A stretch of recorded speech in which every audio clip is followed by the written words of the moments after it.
Hi, I'm Nana Ohako here at Tides Europe in Amsterdam, joined by George Flores. Hi, George. Hi, thanks for having me.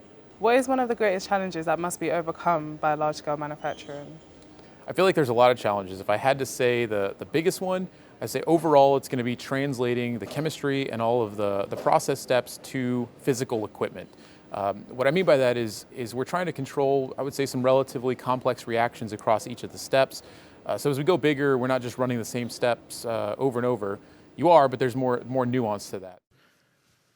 What I mean by that here, quick example. So let's take two processes. We'll call process A and B. So A is a polystyrene. We're both cases here, we're going to go from the 100 millimole to a 300 millimole kind of nominal scale. You'll see that the process A is at 350 micromole per gram on a 20 centimeter column, and we have process B at 70 on a 30 centimeter column. When we scale those up, we will find that process A is going to go from a 20 to a 35 centimeter column. The bed height is going to stay roughly the same. And if you look at process B, however, we're going to end up at a 50 centimeter column with a little bit more of a change in the bed height. Part of the thing here is if you run the calculations, if you wanted to keep that bed height the same, you'd need a 52 centimeter column. Typically, at least in our columns, we offer anything from 10 centimeters all the way up to about 85 with the possibilities of going larger. But those are usually only in 5 to 10 centimeter increments, so it's going to be kind of hard to dial in the exact diameter you need. So you end up with a bed height that may fluctuate. So kind of look at each one of those individually. Some of the things that you would see at a small scale are magnified at larger scale. So for example, if you run a tiny little column, you call it a few centimeters, and you scale up all the way to, let's say, a 60, 70, 80 centimeter column, it's almost the nature of physics. So some of the things you're looking at is fluid distribution inside of the column. We find that that's particularly important. And so these all design considerations have to be taken into account for each piece of equipment. So we have to kind of do a bit of an assessment on each of the process variables and process steps and kind of understand what's going to make a meaningful impact or not.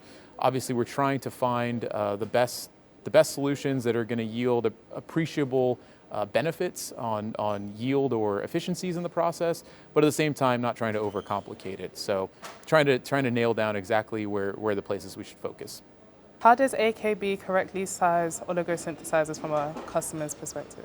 So we start at the process. We look at what kind of solid support a customer is using, CPG, polystyrene, what's the loading, what size column diameter they're currently at, bed height. All of those major key inputs are going to go into the sizing. So we'll use those inputs. We can then calculate the upscaled column diameter or diameters in the case of multiple processes. And then once we have the column diameter size, we can go onto the systems. As far as the systems go themselves, we have a pretty wide range. We can cover from tens of millimoles probably all the way up to about a 2 mole batch size. So within that, we have pretty good flexibility to pick the right synthesizer once we've looked at some of the upfront. And when it comes to scalable software, can you explain AKB's parametric approach? Yeah, so we've put a lot of work into that.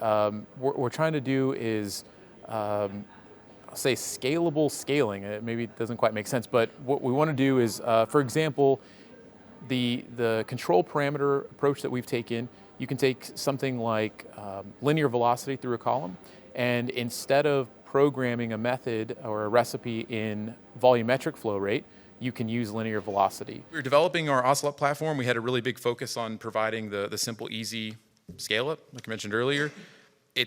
Scale-up's not copy-paste. I'm gonna say that.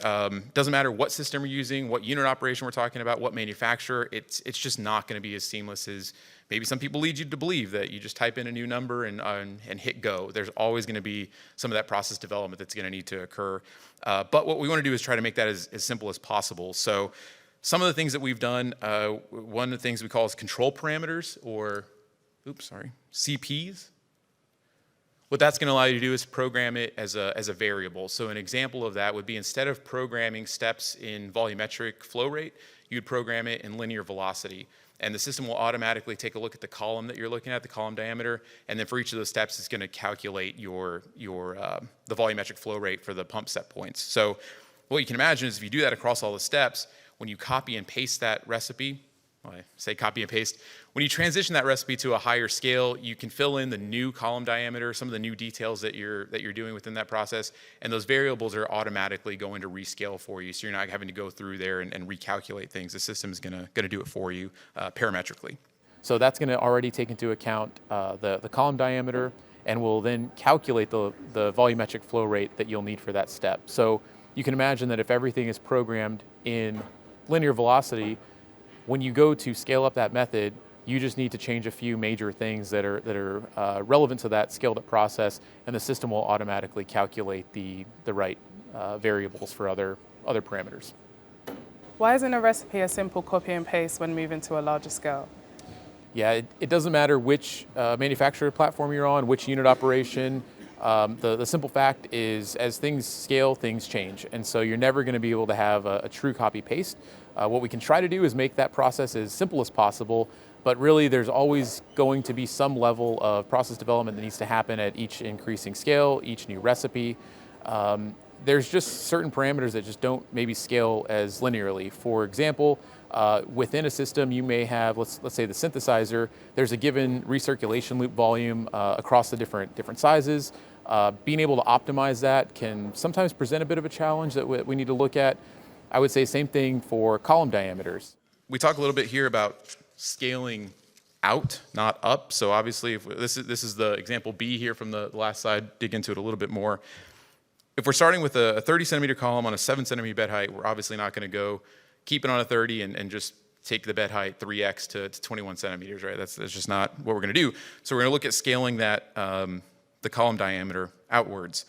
In the example a second ago, we had moved to the 50 centimeter column with a 7.5 centimeter bed height. But the other alternative here is that we could bump that up to a 55. And I like the graphical nature here. I'm kind of a graphical person. So you have a wider diameter, but a shorter bed height. So which one do you go for? And the answer, unfortunately, is it really depends. So the process may be robust enough to where it doesn't matter. It's not sensitive to bed height. A different facility that you work with may have access to a 50 or a 55 already, and maybe that makes the choice easier. It's kind of hard to say at this level to tell you which one is the right one.